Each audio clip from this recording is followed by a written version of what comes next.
So we're here at Jordan Cushman's house on 2226 Betsy's Way, Kaysville. We're checking on our tarp and found fresh damage up here.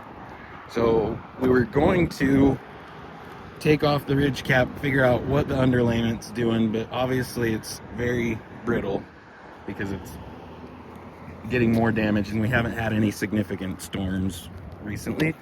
But so by code, we're supposed to do underlayment up over the hips and ridges by 4 to 6 inches and overlap it all. So if we went 4 to 6 inches over this, we're going to get into this flashing. So we would have to replace this flashing and do the rest of this slope now because it would be a different color. But you can see there's a street right there, and if we were to replace this whole slope, right, and even if we got lucky and just had to replace a couple of them along this side of the slope, you'd have a very noticeable strip of darker shingles here, and then across the front of the house we would have to probably manipulate at least this first row. So there's one row there, 2 rows to get into that 6 inches or 4 inches down.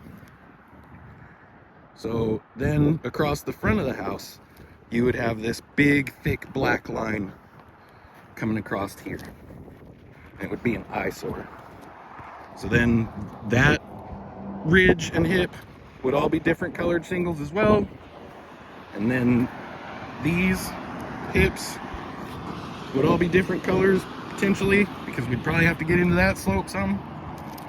So you'd be able to see very well from all angles that the shingles do not match in color.